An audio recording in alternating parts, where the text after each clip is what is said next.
turaza kuvugana ku ijambo ry'Imana. Mu by'ukuri iyi minsi twari twayigeneye mu buryo bwiharije ko twinjira mu ijambo ry'Imana.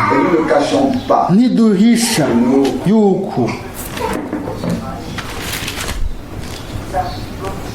confessons ouvertement que la parole de Dieu n'est pas l'affaire de tout le monde. tuvuga tubyatuye ko ijambo ry'Imana sijya abantu bose, ariko Imana yari ifise abakozi bayo qui les a eus jusqu'à notre époque. kandi yarabagize gushika kuri kino gihe cacu, yarababwiye mu buryo bw'itegeko rya nyuma. Naciye mu bigeragezo bikomeye cyane. Kubera iki? Ni ukubera gusa kuko ntagavye kuco Imana yari yavuze. Ndizera yuko Imana ifise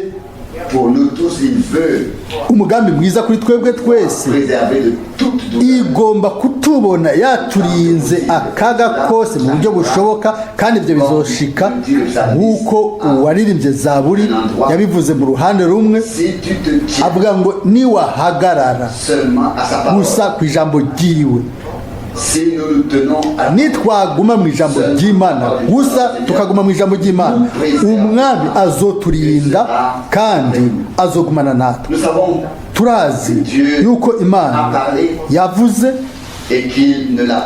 kandi ntiyabivugiye ahantu hinyegeje ho ku isi, ariko yaremeye ijambo ryayo rirakwiragira mu isi yose. Nimba mu binjana byaheze hari hakenewe umwanya muremure cyane kugira ngo ibintu babyandike hanyuma babikwiragize, ubu rero tubayeho mu gihe aho ibintu byose bishobora gukwiragizwa n'ingoga gushika mu isi yose. Muzotangara, sindabizi, sinzi aho nabivugiye, ariko umwe mwene data mu Burusiya avuye muri Ukraine yarambwiye ati, mwene data Frank, twamaze kumva havugwa ibintu bihambaye iby'Imana yakoze ikorana na William Marion Branham imbere y'uko intambara y'isi yose ya kabiri itangura. Rero ati naranezerewe cyane n'ibyo, aca atanga ido nido mu mwaka w'1933. Nari nzi neza yuko yarazi ibyo yari karavuga, yarazi ibyo ariko aravuga. Ibintu kandi ntibyaguye mu mazi, ariko byarakwiragiye. Ego nibyo, isi ntiyashoboye kubimenya, ntiyabyize, ariko mwene data Branham aravuga neza ati hariho akagwi gato cyane kari kazi mbere y'uko Kristo kera yari ari ku isi, hari bake cyane abo Imana yashobora kwihishurira. Ubu rero turashobora kugira umugabane muri ako gakwi gato cyane twebwe muri runo runganwe rwacu. Nagomba neza neza uno munsi gushiraho urufatiro, maze mu majoro azokurikira zo kwifuza yuko tusha tubona neza rimwe burundu yuko ibyanditswe byera bitemera yuko haba isobanuro ya kimuntu, ariko ivyo Imana yavuze mu kanwa ka mwene data Branham bimaze guhishurwa kandi biraturaba. Ntihagire umuntu n'umwe nawe ashobora kubisobanura uko agombye cyangwa ngo abihindure. Ni gusa kubera ijambo ry'Imana ryitwa ko ari inkota mu byanditswe byera. Nagomba gusoma imirongo mikeya muri Bibiliya, hanyuma ndabibabwire mu buryo buciye bugufi. Nagomba gusoma Zaburi ya 45 guhera ku murongo wa 3. Psaume zaburi 45, 45 ku murongo wa en gatatu référence. nk'icyitegererezo c'umwami wacu. Tu es si beau comme aucun autre homme sur la terre. Le uri n'ubwiza buruta ubw'aba bana b'abantu, igikundiro bwisutswe mu minwa yawe, nico gituma imana iguha umugisha w'ibihe bidashira. Amen. Mu kirundi n'umurongo wa kabiri. Saint ton épée des héros. Wamuhizi we, ambara inkota yawe ku itako, ambara ubwiza bwawe n'icubahiro cawe. Le verset 5. Bonne chance. Murongo wa Pas kane. victorieux. Ugendana icubahiro ugendera ku ifarasi, utsinde, urwanire Et ukuri voir des actes terribles. n'ubugwaneza no kugororoka, ukuboko kwawe kw'iburyo kukwigishe ibitera ubwoba. Le verset 4. Saint ton épée. Umurongo wa gatatu, wamuhiziwe ambara inkota yawe ku itako, Que ta magnifique armure. ambara ubwiza bwawe n'icubahiro cawe. Amen. Armure. Protection. Verset 5. Umurongo wa gatanu, Victorieux. ugendana icubahiro ugendera ku ifarasi, utsinde, urwanira ukuri n'ubugwaneza no kugororoka. Turazi yuko umwami wacu ubwiwe Vérité. niwe kuri. Il a dit, Yaravuze je suis ati le chemin, ndizira, la vérité ukuri et la vie. n'ubugingo. Et il a dit, Yaravuze ati ma parole est la vérité. ijambo ryanje ni ukuri, Sanctifie ngo ubeze dans ta mu kuri, vérité.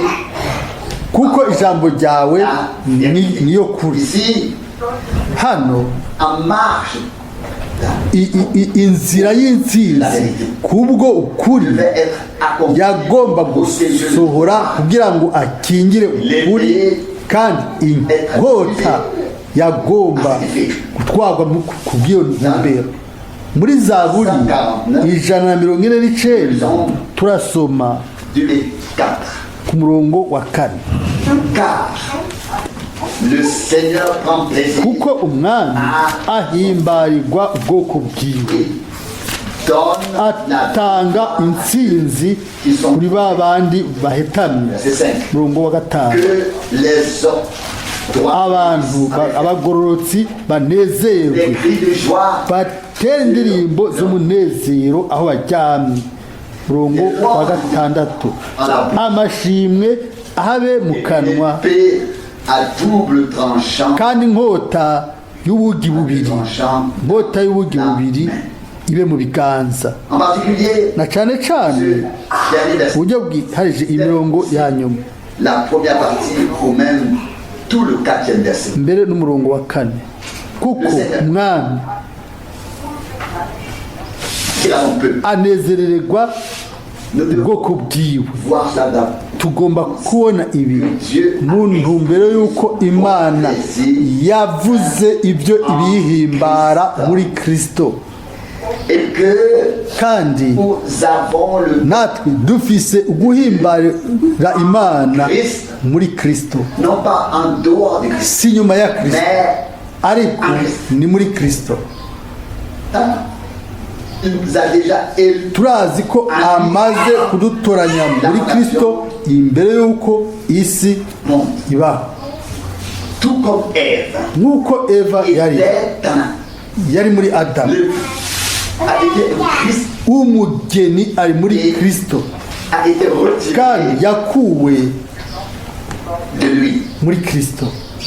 Pourquoi? Nico gituma Dire, ushobora kuvuga imbere y'igihe, murongo wa kane, car en plaisir, kuko uhoraho ahimbarirwa abantu biwe, victoire, yambika intsinzi verset 4, bwo kuyu. Umurongo wa gatanu, se réjouit, abagororotsi banezererwa, pousse des cris de joie. banezerwe batere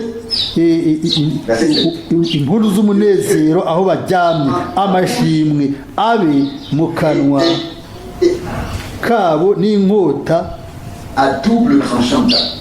Amen. inkota y'ubugi bubiri ibe mu biganza byabo. turasoma igice cya mbere cyo mu byahishuwe Yohana, byahishuwe Yohana igice cya mbere. Umwami hano yerekanwa ari hagati y'ibiterekwa kw'amatara ndwi, yerekanwa neza. Kumureka dusome guhera ku murongo wa 12. Mpindukira kuraba ijwi rivuganye nanje,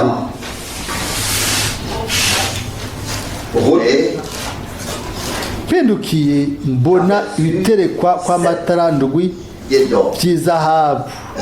Murongo wa 13. Kandi hagati y'ibyo biterekwa kw'amatara mbona usa n'umwana w'umuntu yambaye imyambaro ishika ku birenge, yambaye mu gikiriza umukanda w'izahabu. Amen. Murongo wa 14. Ku mutwe wiwe n'umushatsi byari byera nk'ubwoya bw'intama y'umweru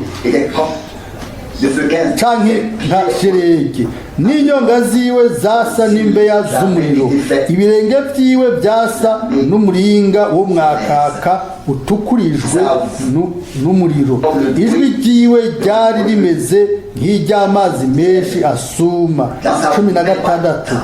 Kandi mu kuboko kwiwe kw'iburyo yari afise inyenyeri ndwi, mu kanwa kiwe havamwo inkota ikarishe,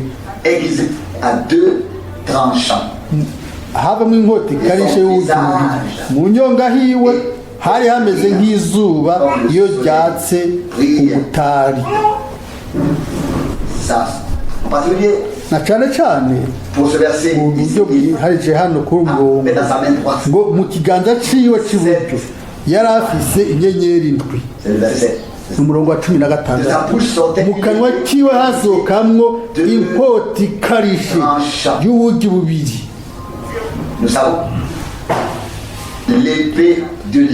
Turazi inkota ya mbere ni ijambo ry'Imana. Turashobora kubisoma by'ukuri, turazi neza twese ibyanditswe vyera. Igihe umwami ahishura ijambo ryiwe akarihereza abagurano biwe, rigumana bwa bubasha nyene, ntirishobora gutakaza ububasha bwaryo. Amen. Ndibuka kumwimenyerezo wa mwene data Branham ingene avuga neza mu butumwa bwiza ngo ubutumwa yavuze inyuma yo guhishurwa ibimatanije igihe ububasha, igihe inkota ikarishi yashigwa mu biganza vyiwe, dutegerezwa gutahura tukumva imirongo mikeyi imbere yuko tuhashika. Mu by'ukuri sinkunze gusoma imirongo, bisaba umwanya kugira ngo uzobimenye, ariko nimba ushobora kuba soma byose niho noca menya ibirimwo. Mwe mwihangana ndabinginze. Turabona ko umwami ari hagati y'ibiterekwa ko amatara indwi. Twaramubonye ingene avugwa neza, ariko ibyo ntibihagije. Yari afise inyenyeri ndwi mu kiganza ciwe c'iburyo. Kandi izo nyenyeri ni bamarayika indwi b'amashengero indwi. Kandi mu kanwa kiwe hasohokamwo inkota ikarishe y'ubugi bubiri. Ijambo ryiwe ry'ibihe bidashira ryasohotse riva mu kanwa kiwe, kandi yarihaye intumwa ziwe, kandi nabo baritanze, yarihaye umumarayika. Iryo jambo ryabaye inkota ya mwemu. Mwemu yaciyeha ijambo ubuzima. inyuguti zirica ariko mpemu atanga ubugingo. Abantu amakoraniro yose abantu bose barafise Bibiliya nk'inyuguti ariko mpemu yera yahaye ubuzima inyuguti aduha ukwizera nk'uko ibyanditswe bivuga. Ashobora kutwereka intumbero ibyavugwa. Ubwa mbere amajambo zari inyuguti hanyuma rica riba ijambo rifise ubuzima, inkota ya mpemu neza neza yari mpemu w'Imana. Amajambo yose ayo mpemu w'Imana ahishura ahinduka inkota ya mpemu. Amen. Amajambo yose adahishuwe ntashobora guhinduka ngo abe iyo nkota kuri wewe no kuri jewe, kuko ntitumenya ko harimo ubugi, ntituronka n'ibijanye n'ibyo bugi. Nico gituma uguhishurirwa ijambo ry'Imana birahambaye cyane, birakenewe. Mwene Data Branham ntiyari mu by'ukuri nka Agabus nk'uko bivugwa mu byakozwe n'intumwa 13 ko hariho intumwa n'abavugishwa n'Imana mu ishengero, ariko we yari umutwazi w'ijambo, yari umuhanuzi w'ijambo nka Mose yari umuhanuzi w'ijambo. Bibiliya ivuga mu by'ukuri ko umwami abwira Mose, aramubwira ati nimba hariho umuhanuzi hagati yanyu, jewe uhoraho ndamubwira ntamwihishurira mu nzozi no mu kwerekwa n'ibindi. Ariko siko bimeze n'umushumba wanje Mose, kuko wewe mvugana nawe imbona nkubone. Kandi yari umuhanuzi jambo, yari afise ubuzima mu gihe aho Imana yariko ikorera mu bwoko bw'Isirayeli, amasezerano yariko arasohora. Muri icyo gihe aho amasezerano y'Imana yasohora, mu by'ukuri n'amasezerano y'ijambo, nta muntu n'umwe akeneye kuza azanye inzozi, oya, ahubwo azane uku niko uhoraho akize mu ijambo ry'Imana. Amen. Kugira ngo dushobore kubwira ubwoko bw'Imana icyo Imana ifise igomba kubabwira. Uno munsi si ibyo gusobanura. Murazi neza Mose ntiyari akeneye ibisobanuro, yari afise guhishurirwa kw'ijambo no kugomba kw'Imana. Umwami yaramubwiye ati nabonye akaga ku bwoko bwanje, numvise imbabazi amaborogo yabo no gutakamba, namanutse kugira ngo ndabasohore mu kuboko kw'inkomezi. Habaye iki? Yarashitse, harageze igihe umwami yihishura, amwihishurira mu nkingi y'umuriro, kandi iyo nkingi y'umuriro yabanye n'ubwoko bwa Isirayeli bwose mu gihe c'urugendo. Umwami yiretse gusa Mose hanyuma ngo aca asubira inyuma agende. Umwami yiyeretse Mose hanyuma arongora ubwoko bwiwe neza, ubwo yasohoye muri wa muco nyene w'inkingi y'umuriro, kandi yafashe neza mu ntoke yarabitwararitse. Tugomba kumenya ivyo nyene hamwe na Pawulo igihe umwami yamwiyereka mu nkingi y'umuriro. Ntiyari gusa nk'uko hoba umuravyo wagenda ukagaruka, oya, ariko umuriro umuco w'Imana no kumurikirwa. Ivyo uwo mugabo yahawe byaraherekeje ubwoko bw'Imana mu gihe cy'ibihe. Niko bimeze no mu misi yacu. Turashobora kuvuga tutego umwami yariyeretse mwene data Branham, turabizi amasanamu yarafashwe, ariko bimeze gute uno munsi? Tugomba kugera aho twizera kandi tukaba abantu nka Yosuwa na Kalebu, ntiturabe ku bihe,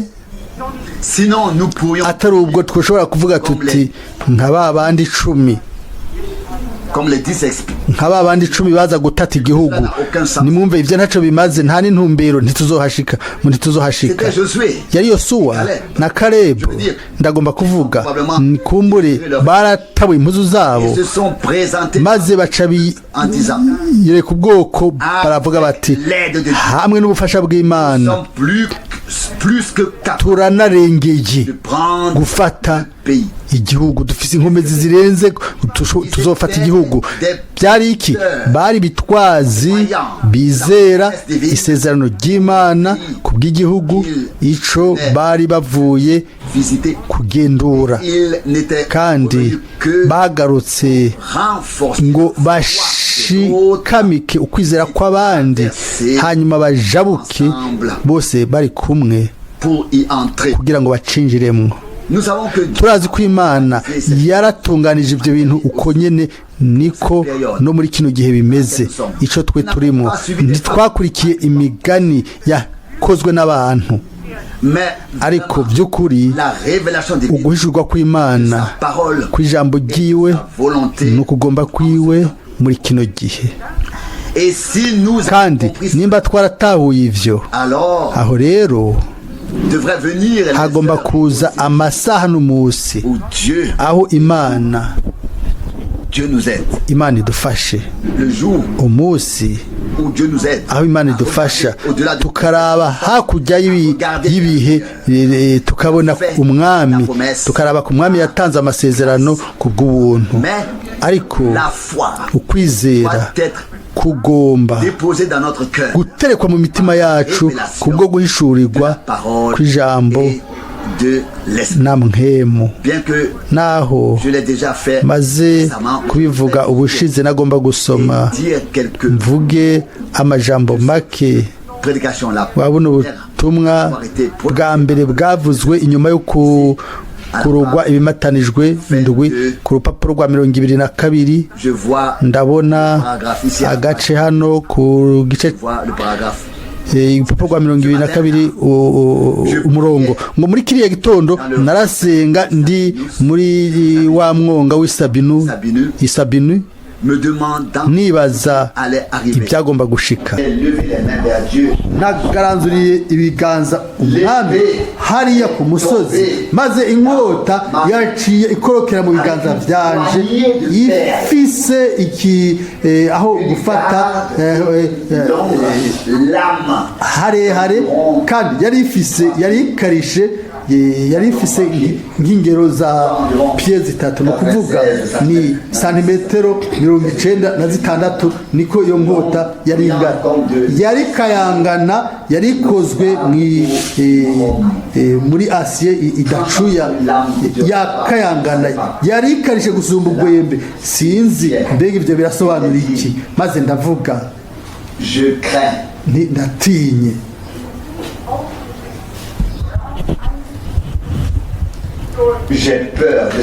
Ndavuga nti ndatinya ibyo bintu. Aho rero muri ako kanya haca haza ijwi ryanyiganyije uwo mwonga wose, avuga ngo iyi ni inkota y'umwami.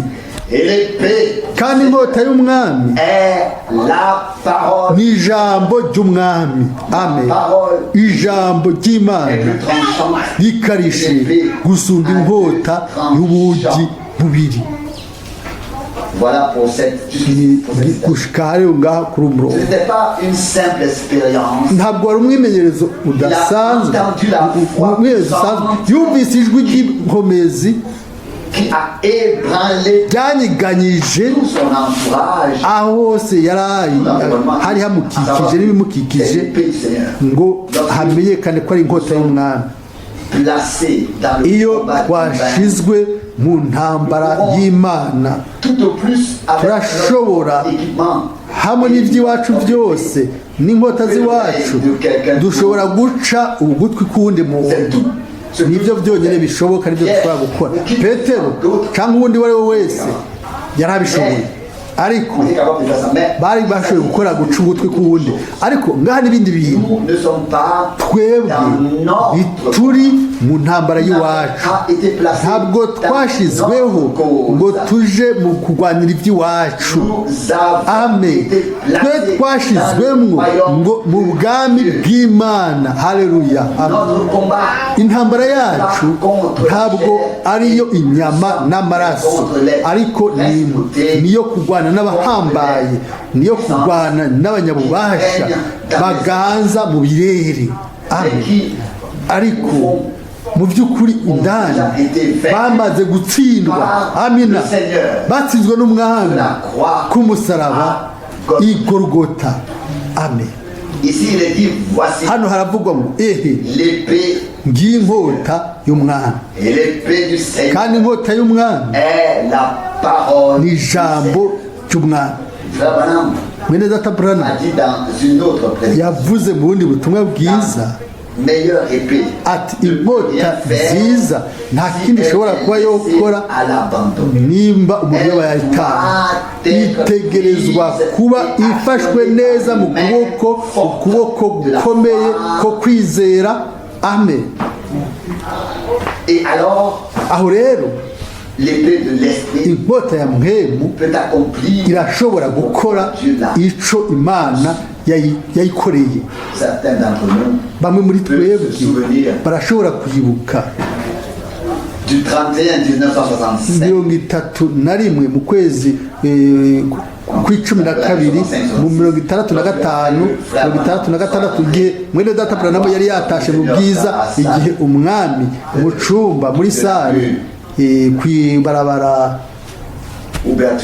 Hubertus hafi hari nka saa sita z'ijoro igihe twari ko turasenga maze buno nyene haza uguhishurirwa ngo inkota y'umwami yashizwe mu kiganza canje ndavugisha ukuri imbere yanyu muri kiriya gihe sinagombye kubyemera kuko nari nzi neza ico mwene data Branham yari yaravuze ko umwami yari yashize inkota mu kiganza ciwe ndibwira jewe ubwanje inkota y'umwami iri mu kiganza ca mwene data Branham kuri jewe rero ibyo bintu byari birangiye muri ako kanya ariko ku Mana siko byari bimeze kuko Jesse nari nzi yuko mwene data Branham yari amaze kwitahukira ubwiza kandi ko Imana mu bwenge bwayo yateguye yari yatanze ku guhishurirwa ku bw'ubuntu itariki ya 31 ukwezi kwa 12 mu 1965 kubera ko ingarutse ngaha ni kubera igihe nari i Palermo ubu rero ibyo byabaye inyuma y'igikorwa cya kabiri cy'Imana mushiki wacu akuze ashaje nuvuga yari nko mu myaka ya 60 yashitse n'umuvugabutumwa umwe kandi yari umusobanuro amasozi yatemba ku maso yiwe yaranyiganyijwe mu mubiri wiwe wose yarajugumira aravuga ibyo yari yabonye murazi mfise ibituma byinshi byo kuba ngabo ariko nashoboye kumererwa nabi mu kwibaza yuko uwo mugore yari akeneye kuvuga icyo ari cyo cyose kitari icukuri. Aravuga avuga yatura amajambo yumvikanya, avuga ati mu butumwa bwiza yabonye muri mwene, abona ingene inkota y'ububasha yashizwe mu kiganza canje cy'iburyo n'ingene nayifashe. Hanyuma aramuye amaso abona umuco ukomeye cyane waka, nanje mbangura ya ngota nk'uko nabivuze yarajugumira mu mubiri we wose. Sinabihaye akamaro kanini ivyo bintu, ariko ncoze neza nuko ibango ry'ijambo ryahishuwe si ibintu bya bose, ariko bikenewe ububasha, ubutegetsi, uruhusha umuntu ahawe n'Imana, umuhamagaro aba ahawe n'Imana ngo ashobore gukoresha inkota ya mwemu. Ndizera nk'uko nabivuze mu kanya, Imana mu bwenge bwayo yari imaze gutangaza ibyo bintu, kandi mu by'ukuri yarashoboye kubikora mu ruhande rwe. Ibyo bishike muri kino gihe murashobora kunyizera, nashoboye kwikura ko uwo mutwaro, ndavuga nti umutwaro wanje ndawigire mu rugo, ndavuga nti Mwami, nimba ari wewe, nimba yari wewe ugomba kusubira kumbarira kandi ukasubira kunyereka kandi yuko ingingo yawe itigeze ihinduka, ariko ko yagumye hajya nyene. Aho rero nditeguye gukora ubu bukozi mu buryo bw'umubiri. Birakwiye ko umuntu yibagira byose. Uburyo bw'umwere turaba Umwami, kandi tumenya yuko ijambo ryiwe rizosohora ico yarirungitse gukora. Kandi iyi minsi turaza kuraba ubutumwa bumwe bumwe bwa bene data Branham, kandi ndababwiye guhera uno munsi tuzoraba ubutumwa bwiza bwa bene data Branham. Ndababwira guhera uno munsi ibanga si ukwemera 95 ibyo Imana yamuhishuye, oya ni ukwemera 100%, ni ukwemera 100%. Ibyo yakoze niko bimeze. Ndibaza hano mu bintu bitandukanye, ibyo twashobora kuba twiyumvira mu buryo butandukanye, tukibaza ngo turabizi, ariko twibaza ngo turabizi kubera ibyanditswe, ariko Satani akadukwega izuru ntitutabizi. Oya, Imana ntiyaturungikiye umuhanuzi ngo twibwire ngo turazi ibyanditswe. Oya, Imana yamurungitse ngo itwinjize mu byanditswe. Yagomba kuba inkota y'ubugiribiri kuri jewe no kuri wewe, kuri twebwe twese, kandi turashobora kandi gusubira guhimbagwa y'ibyo bidukora. Iyo Umwami akeba, iyo akosora, iyo avuga, turagomba kuba tumushimira. Atana kimwe bitari uko nta na kimwe cyogenda neza. Umwami yakoresheje iki ngo ahure n'umwanzi? Yamubwiye ati ntuzi ngo ndiwe, oya, yamukubise n'amajambo yiwe. Yamubwiye ati haranditswe. Iyo umugwanizi yaza nawe akamubwira ati haranditswe, umwami nawe yacakoresheje, amubwiye ati haranditswe kandi, haranditswe kandi, haranditswe kandi. Ntiyagiye guharira nawe, ariko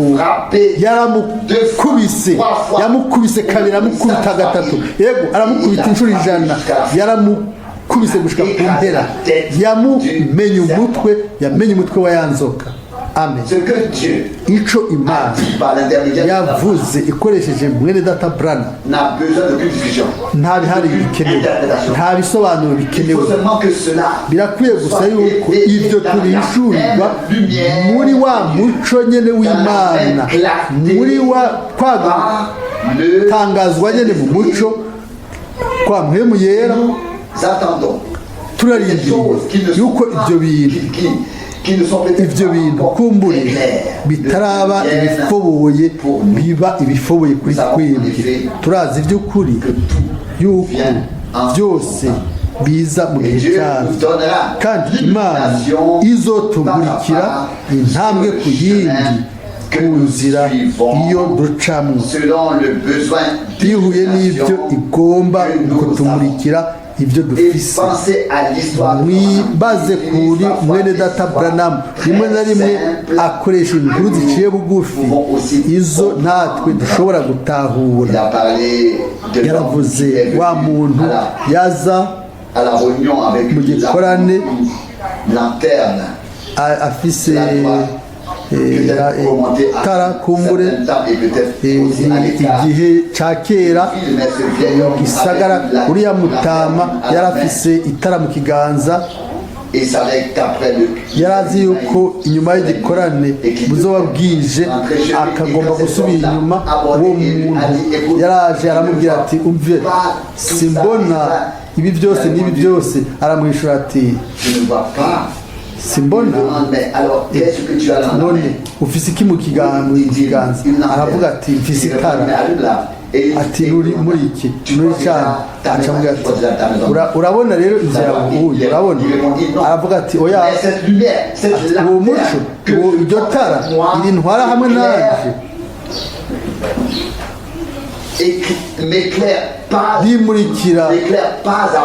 rimurikira intambwe ku yindi gushikaho nzoca nshikira ku nzu yanjye. jesi ndabona inzu ariko iri ku birometero aho ndi, ariko yari afise umuco hamwe nawe. ijambo ryawe niwo muco murikira ibirenge byanje, umuco mu nzira yanje. amen. kumbure ntiturabona kuri, mbere ntibinakenewe ihambaye mu kubona aho turiko turaca, aho turiko turahonyora muri kino gihe, aho dushira ibirenge. aho rero turashobora kwiga byinshi, ibintu byinshi guhera ku burorero buciye bugufi.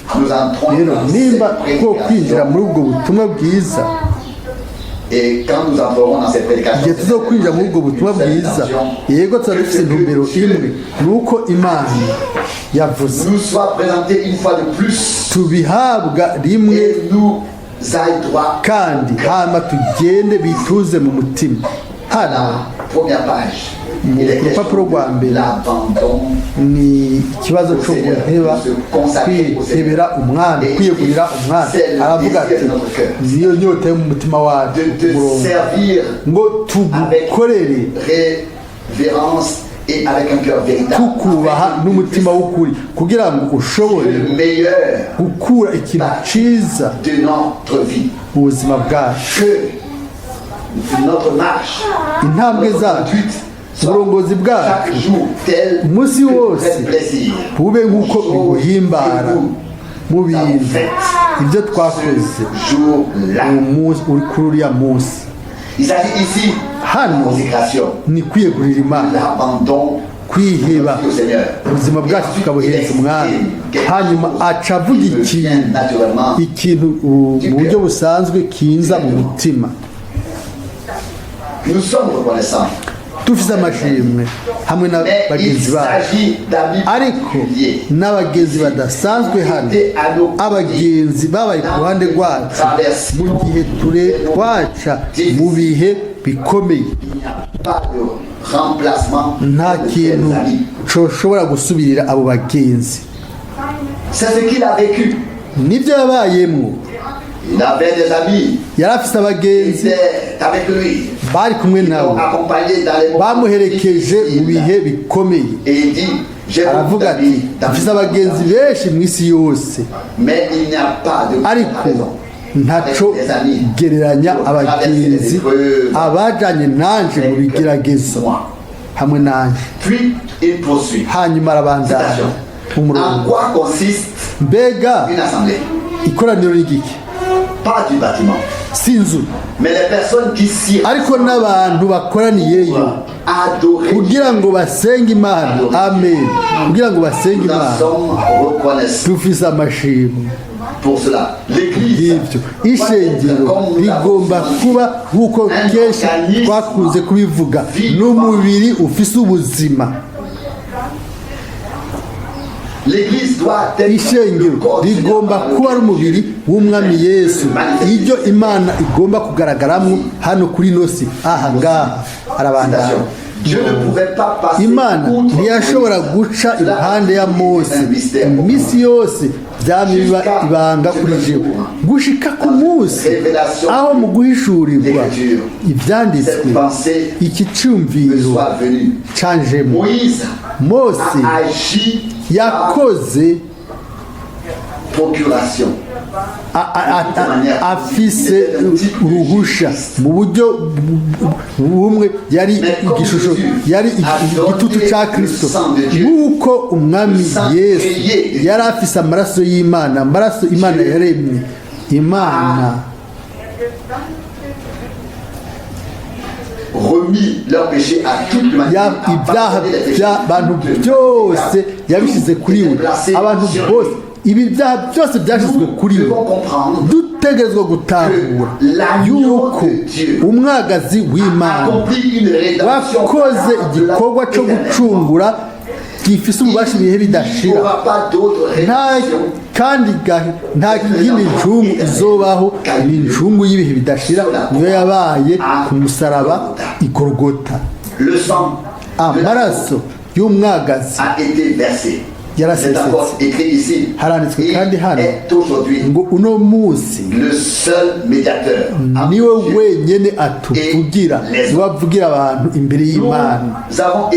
Twebwe mu buryo bugaragara twarahariwe ibyaha, Imana mbere ntinazi yuko twakoze ibyaha byacu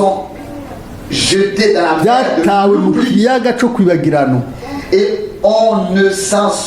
kandi nta n'uzovyibuka, burundu ntibizokwibuka.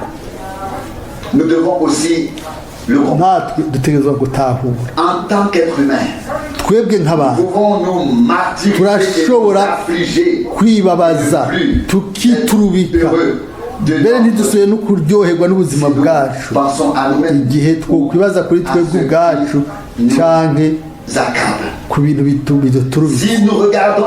Ariko nitwaraba ku mwami tumenya neza yuko ari we mwagazi w'Imana, ko yasheshe amaraso yiwe, kandi yuko amakosa yacu yose n'ibyaha byacu byashizwe kuri we, byaratuvuye ko bija kuri we. Rero ikibazo c'ibyaha carahetswe rimwe burundu. Inyishu carahariwe, cashitse mu kiyaga co kwibagirana. Aho rero haravugwa hano kandi umurongo, nimba urukundo rw'Imana rwamaze gukubita umutima wawe mu bugwaneza bw'umwami Yesu Kristo, aho rero muba umatanye nawe kubw'urukundo, isi iba yarapfuye nk'icyaha cyawe. Aho niho uzomenya niba ufise bwemugenda, atari uko ushobora gukoma induru ugatera induru y'umunezero ukavuga mu ndimi cyangwa ikindi icyo ari cyo cyose, ariko n'igihe aho icyaha kiba capfuye nawe ukaba uri muzima muri Yesu Kristo. Amen. Urukundo rw'Imana rutunze cyane kandi rutunganye, ni icyumviro kandi cy'igiciro. Je l'ai lu kano récemment. gace nakasomye ubushize aravuga ati umurongo ati sinahamagawe ngo sengere ababebe n'ibindi oya ariko ngo mfate inkota hanyuma Pénétrer sur la ligne de front. ngende Contre le ku paganisme. rubuga rw'intambara Les démons. ngwana n'amadayimoni ngwana no kutizera ngwana n'inkomezi z'umwiza ntagwanye hamwe n'ifisi ijambo ry'imana gushikaho L'ennemi. mbona umwansi yaneshejwe Souvent, kenshi j'ai profondément blessé. narakomerekejwe cane Eh bien, c'est une pensée tout à fait ariko ni icyumviro cyiza cane pas appelé pour ngo ntiyahamagawe ngo ahezagire ababebe n'ibyo bindi byose bigomba gukurikira birimo ariko hariho ibintu bikwiye kubw'ibyo imana yari ikeneye umugabo agenda ku rubuga rw'intambara nka dawidi ashobora guhangana na goliyati agashobora kuba yuzuye mpemu w'imana maze inshuro zibiri yego murazi kiriya gihe hariho ingabo zose za isirayeli igihe dawidi yashika bene se baramubwiye bati iminsi yose twama tuzi yuko Mais que tu viennes encore ici maintenant, c'est vraiment de wewe trop. wita imbere ati ubu rero birarenze n'ugaho uraje byari biki Il n'était pas effronté. dawidi yari umuntu yiterera imbere hemu w'imana yari muri we amen kandi ntiyashobora gukora igitandukanye yagomba gusa kuzana ibyo kurya gusa yagomba kuzana ibyo kurya bene se amaze kugera hariya abazaniye ibyo kurya yabonye arumva abafilisitiya yumva intakebwa ntituri gusa ngaho mwene data buranamu ntiyari ngaho gusa ngo atuzanire ibyo kurya ngo atuzanire ibyo kurya yari hajya kugira ngo afate inkota ya mpemu ijambo ry'imana ryahishungwe kandi nk'uko abivuga hano ngo yaciye yitera mu rubuga rw'intambara arwana n'ubupagani arwana n'amadayimoni arwana n'inkomezi z'umwiza ariko ibyo ntibihagarare ngaho aravuga hano ndibaza ikintu gisa n'ico pawulo nawe avuga kera igihe yavuga ati nagwanye intambara nziza nazigamye ukwizera gushikaho mbona umwansi aneshejwe amen atari gusa aho nesha umwansi oya umwansi yamaze kuba yaratsinzwe umwami ararindiriye yuko ashigwa munsi y'ibirenge byiwe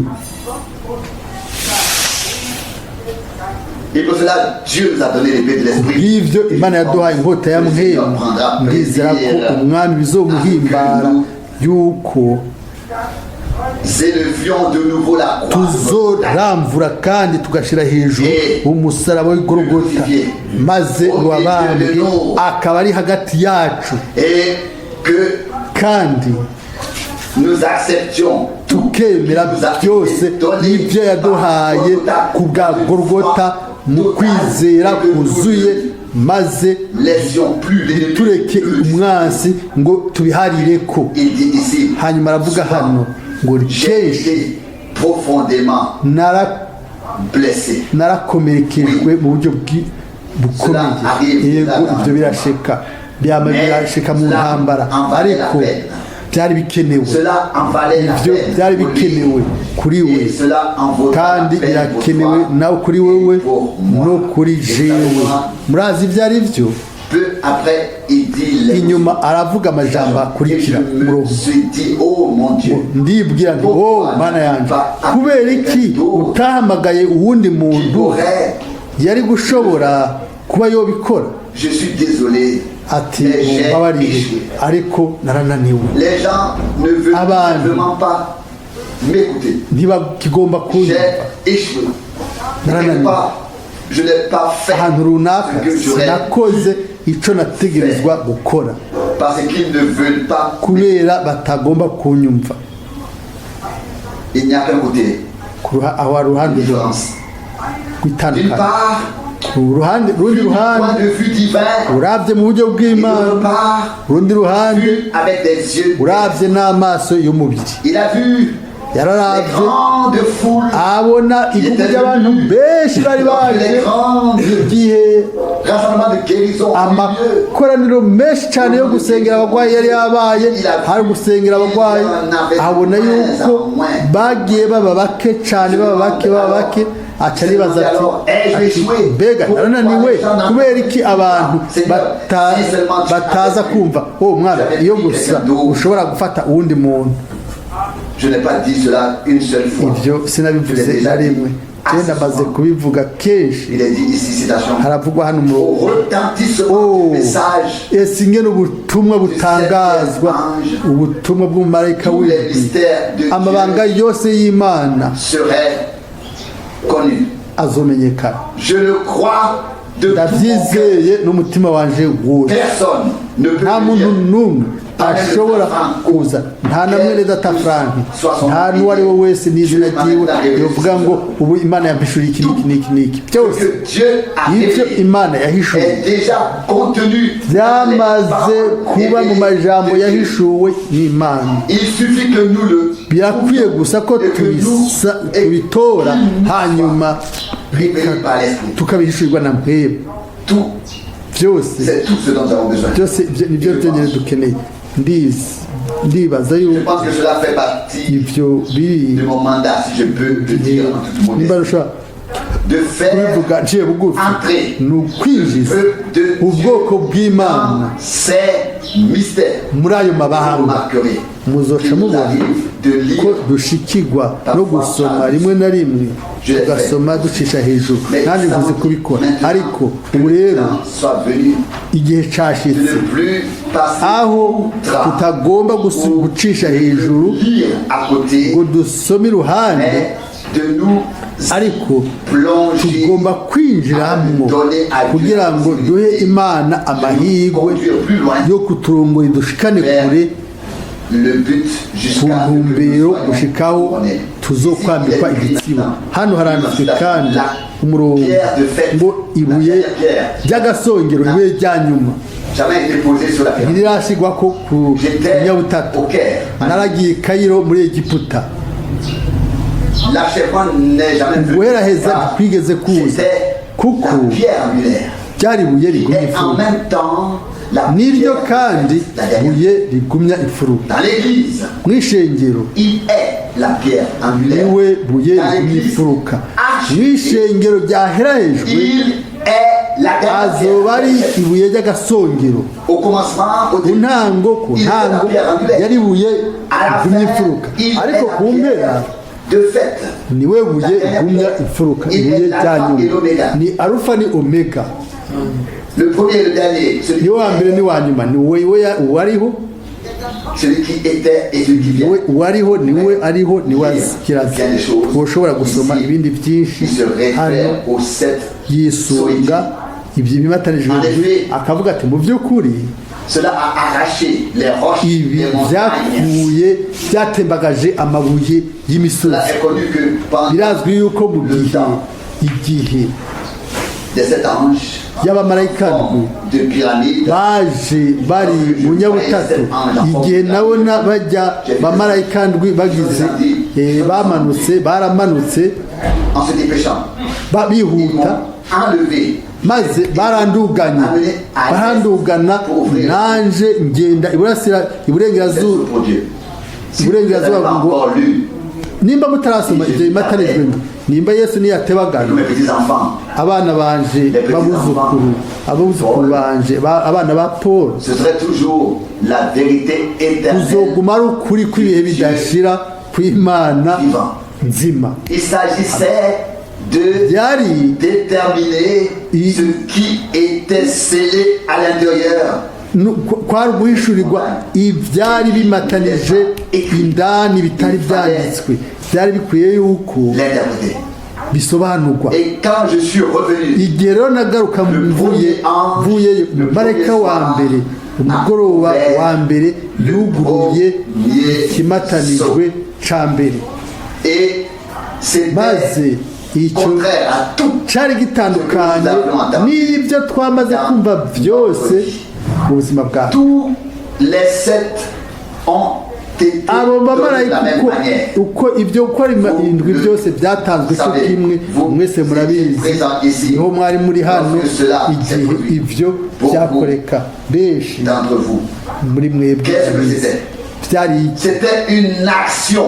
cyari igikorwa ndengakamere c'Imana. C'était pas un homme ntabwo yari qui umuntu ruminait quelque part, yari ko yuza ahantu runaka ngo asobanure imatarijwe indwi.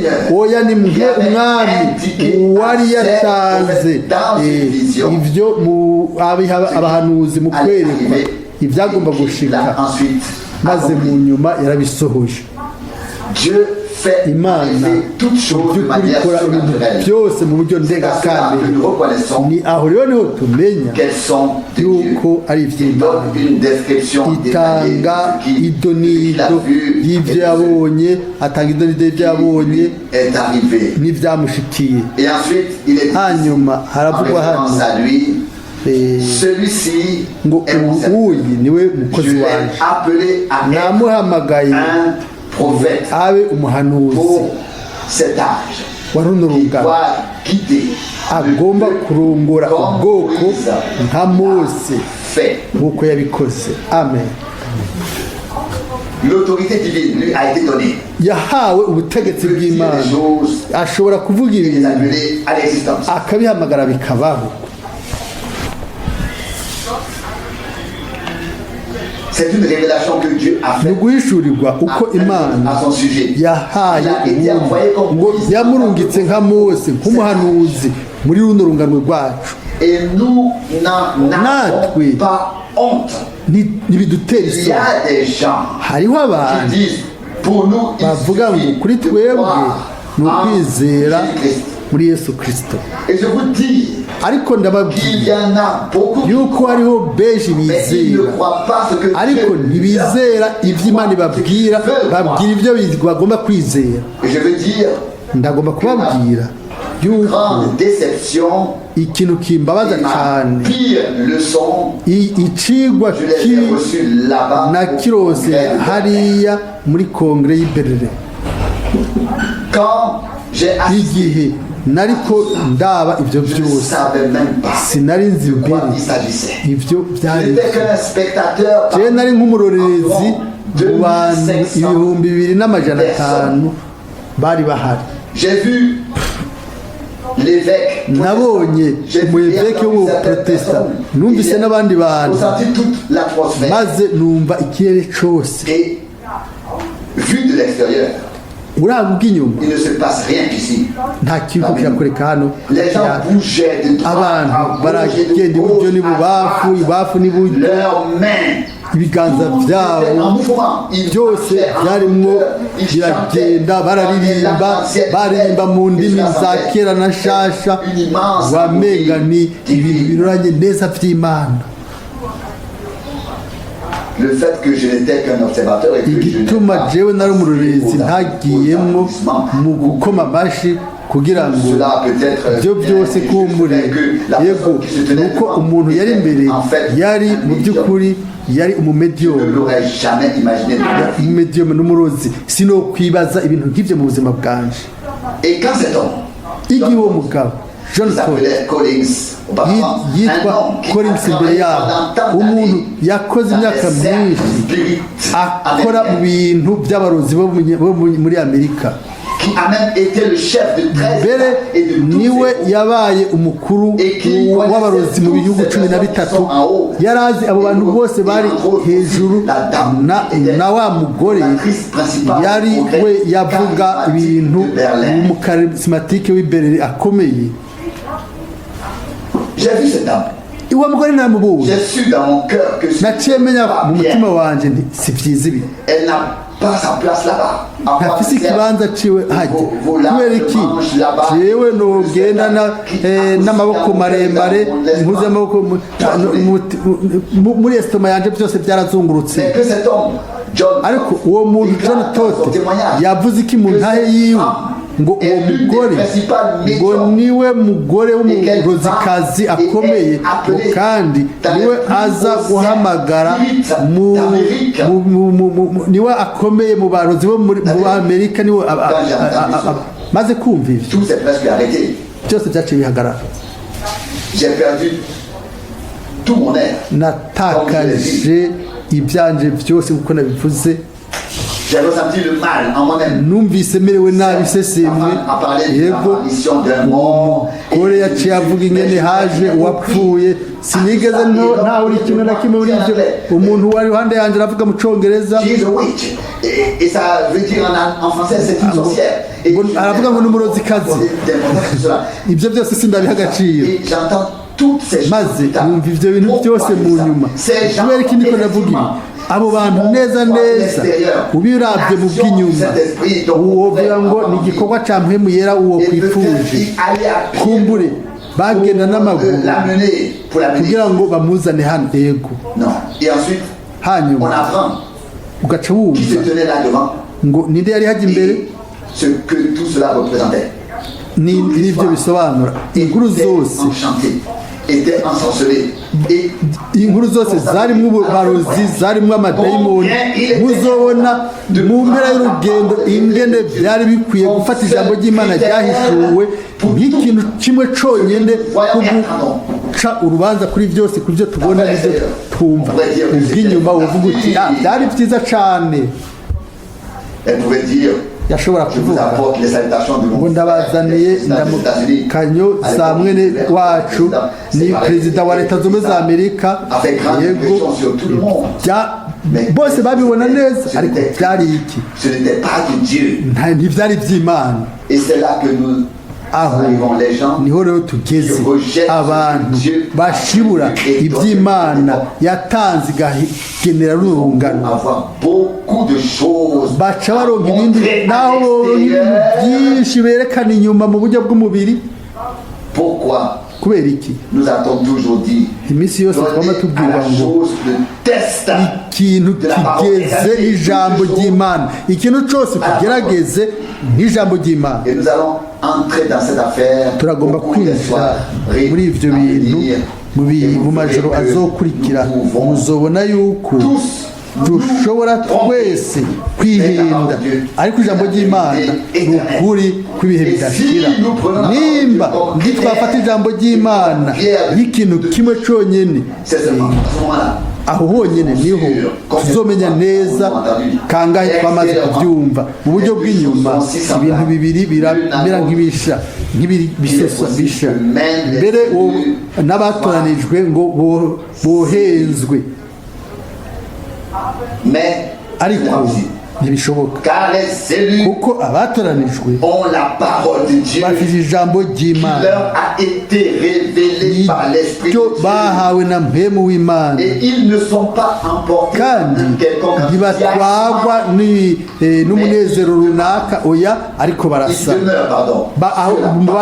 baguma mu ijambo ry'Imana kandi igihe havugwa hano havugwa mwene data Branham yaravuze umurongo ariko bari abahanuzi bo mu isezerano rya kera wahamagawe mu bukozi buri hejuru cyane kuvuga wakiriye impano nyinshi cyane wahamagawe usengera abarwayi ngo uvuge ubutumwa bwiza mu buryo bw'intumwa uburyo bw'intumwa c'est ce que je souhaite. Nico nifuriza twebwe twese ngo tumenye icyo Imana yakoze muri mwene data Branham nk'intumwa nico agomba gukora nico agomba gushikira hamwe n'ubutumwa bwiwe muri ba bandi bamuhaye kwizera bamwe bakiriye bamwe bamuha kwizera bakakira ijambo ryahishuwe aravuga umurongo subira T'ai-je pas dit au mbega sinakubwiye ku ntango quand je t'ai appelé igihe naguhamagara près du fleuve, hariya comme kuzi nk'uko yohani umubatizo twese turazi ibintu neza ce cyane qui me tient à cœur, ibindaje ishinga ku mutima c'est quand ces jours, ni uko muri ino minsi la parole de Dieu ijambo ry'imana devienne pour nous plus grand, ibe kuri twebwe ikomeye cyane ihambaye gusumba ibihe byose maze dusuzume byose igikorwa cya muhemu. c'est la base de la parole de Dieu. nirwo rufatiro rw'ijambo ry'imana. Et vous constaterez muzobona yuko des prochaines soirées mu qu'il n'y a bikorane pas bizokurikira ni nta même des amens gusuzuma cyangwa gusuzuma sans umuhemu la mesure udafise urugero rw'ijambo ry'imana. doit être byose examiné bigomba avec la parole gusuzumwa de Dieu. hamwe n'ijambo ry'imana.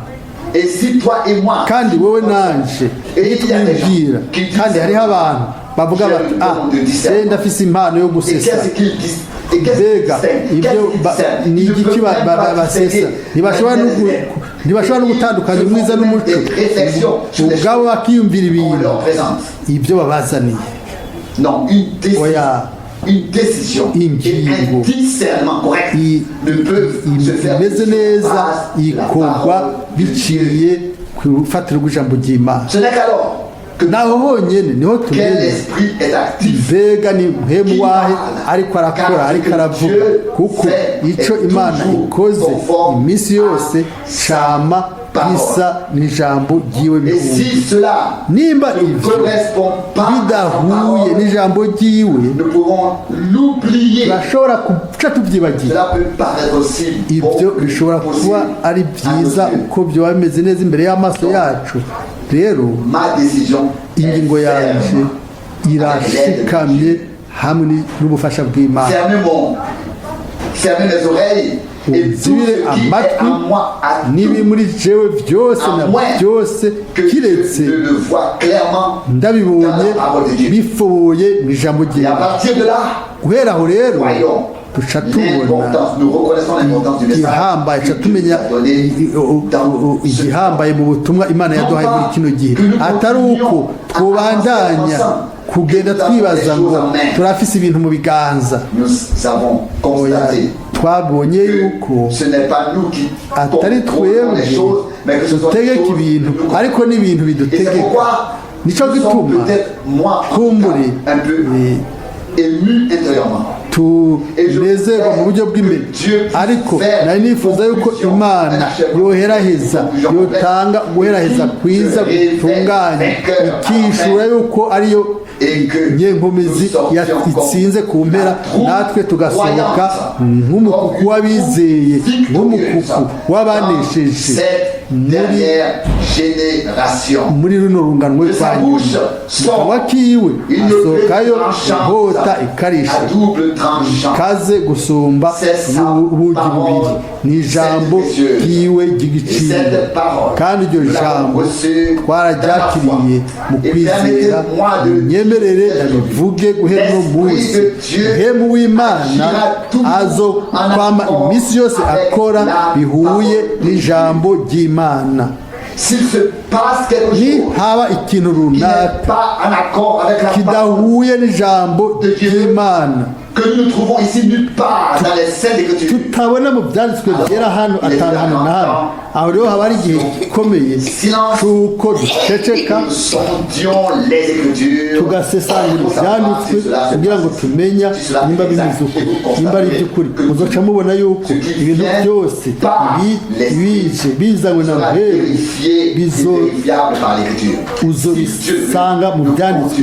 imana ibigombye tuzobandanya bizera yuko ijambo ry'imana rizosohora ico umwami yaritumye gukora kuko ibihe biriteye cyane. umwami ukugaruka k'umwami kuri hafi. umwami ari buze ari hafi. ijambo ryiwe rihishuwe ribe inkota ikarishe cyane umwansi atinye nubwo twe twosohoka dukomeretse ariko mu mpera natwe ubwacu tuzoshobora kuvuga tuti twabonye umwansi yaneshejwe. amen. atari uko twebwe twamunesheje oya ni umwami niwe yamunesheje. amen. yamenye umutwe w'inzoka, yatse ububasha urupfu, yazutse mu bapfuye ku munsi ugira gatatu. amen. ubu rero intsinzi yiwe igomba gushika ku mpera muri twebwe. tutari kumwe umwami ntazobikora. imana idufashe mu kurangiza. hari amajambo hano umurongo rimwe na rimwe imana yaremeye ko abakozi bayo bakora amakosa kugira ngo ibyo bintu bigaragare. rero abantu barabizi, turazi yuko abantu bashobora gukora amakosa, ariko imana ntishobora gukora amakosa. kavuga hano ati nibyo nimba ibyo ariko biri ikintu ico intsinzi ikomeye mu rukundo rw'Imana, mu rukundo rw'Imana bigomba gusohora. aho rero urukundo rw'Imana murabona birakwiye urukundo rw'Imana kugira ngo ugende urubuga rw'intambara maze wemere uje mu canzo kubwo abantu.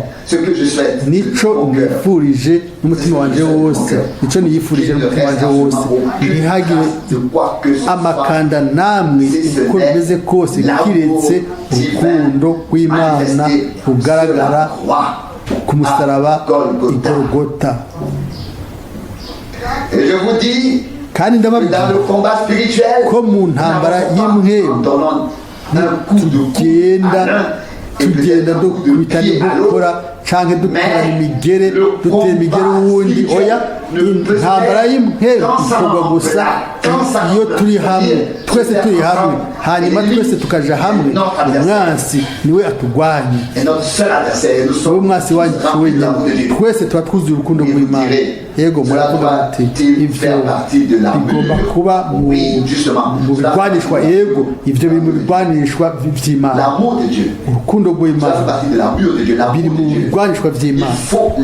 birakwiye urukundo rw'Imana kugira ngo tugende ku rubuga rw'intambara maze twinjire guho kubwo ubwoko bw'Imana.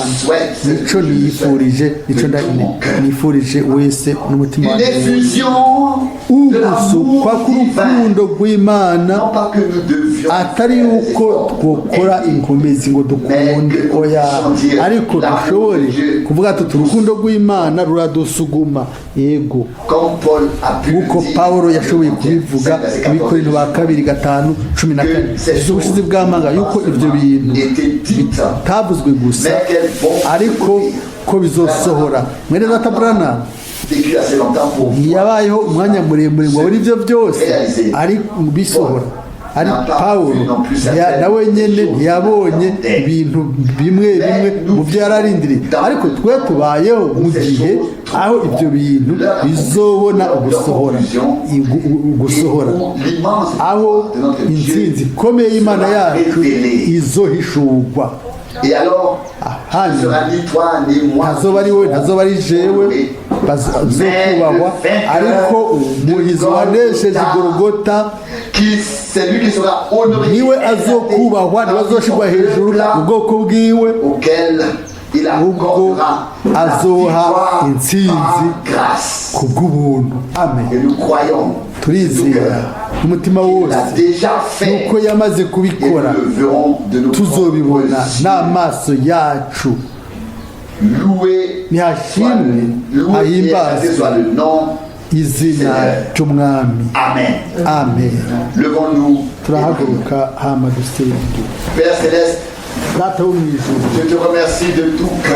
ndagushimiye n'umutima wanje wose utatwibagiye, de ne pas nous avoir négligés. ko utadufashe minenegwe.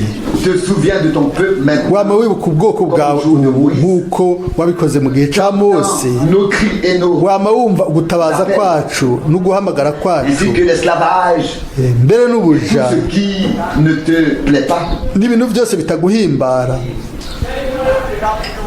Crée pour nous une délivrance Muri twebwe uduhe de toi. ukubohoka biguhimbaye, kugira ngo izina ryawe rishigwe hejuru, Que ta droite kugira ngo ikiganza cyawe gishigwe hejuru c'uburyo, révèle la victoire maze gihishura et intsinzi, la garde jusqu'à la fin. kigumye intsinzi gushika Nous ku le mpera. croyons. Turabyizera n'umutima wacu wose n'ubugingo bwacu bwose. Bien-aimé Seigneur, Mwami je te remercie de ce que tu nous as envoyé un ko prophète waturungikiye umuhanuzi, et que par lui kandi tu kubwiwe as remis sur le chandelier ta parole washize ancienne. ku gitereko kw'amatara ca Que kera ce ijambo que tu nous as donné iryo waduhaye, ukaduha n'inyigisho, ukaduha no kugabishwa, ukatugarukana muri gahunda n'ibyo dukeneye byose. Seigneur Mwami bien-aimé, mukundwa, c'est maintenant notre ubu désir.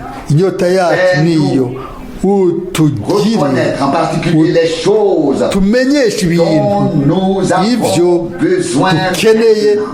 ubu, Seigneur, Mwami, pour faire le prochain kugira ngo dushobore gukora intambwe ikurikira, kugira ngo dutere imbere mu kwizera, et éclaire-nous kandi à utumurikire chaque nouveau pas. igihe cyose ku ntambwe Je te nshyashya. remercie de tout cœur Ndagushimiye n'umutima wanje de wose ta parole révélée. ko ijambo ryawe warihishuye, ukarigira inkota ikarishe, Deux tranchants. ikarishe gusumba De iy'umubiri, l'appliquer, ukemera de ko l'utiliser et ikoreshwa, d'y ajouter ukongera ko ta grâce. ubuntu Alléluia. bwawe. Tu Haleluya, as triomphé glorieusement. waranesheje mu buryo bwiza i Golgotha. Amen. Amen. Alléluia. Haleluya. Oh Mwami, udufate, Et bénis aussi tous ceux uduhezagire qui nabo bose viendront. bazoza, bazokwiyongera Incline les cieux vers cette ucishe terre. bugufi, Mon wunamike ijuru hano Mwami ku isi. Mana yanje, nuntabuze na twebwe twese muri ino minsi que tumenyeshe ibyo wateguye kuri twebwe qu'ensemble, twese dans hamwe la foi, mu kwizera, tumenye kandi dukurikire inzira iyo ugomba ko ducamwo, uduhe et à nous des cœurs jewe na obéissants twese imitima yumvira et kandi mpemu volontaire. Seigneur, uyemera. Mwami, glorifie ton nom wambike ubwiza izina ryawe, utwambike ubuntu, udutwikirize ubuntu n'imbabazi, fais-toi une place. wihe ikibanza, wicire inzira. Oh mpemu Mwami, ukore Mana mu buryo bw'inkomezi En nous tous. muri twebwe Et twese, que nous n'ayons pas maze seulement entendu ta ntitugire parole, twumvise gusa ijambo ryawe n'amatwi y'umubiri, mais que nous ariko ayons reçu tube twaryakiriye notre cœur. mu mutima Seigneur wacu. bien-aimé, Mwami nous ne sommes mukundwa, qu'un petit reste twe turi amasigarira, exprimé en pourcentage. ntidushobora kwibwira nuko hari n'icyo twerekana, Nous avons trouvé grâce. ariko twagiriwe ubuntu imbere y'amaso Je yawe. te remercie pour ce. Ndagushimiye ku bw'ibyo, Tu nous as parlé. wamaze Nous kutuvugisha. sommes ici. Turi hano, L'œuvre de la rédemption se igikorwa cyo manifeste kuducungura kigaragare muri twebwe, dans l'esprit, l'âme et le corps. muri mwemu, mu bugingo no mu mubiri. Utugire Véritables enfants de Dieu, abana b'Imana b'ukuri, engendrés et nés babyawe de ton esprit, n'ijambo ryawe na mpemu wawe, des hommes abantu selon ton cœur, nk'uko umutima wawe uri, que tu peux bénir ushobora guha umugisha, et établir en bénédiction.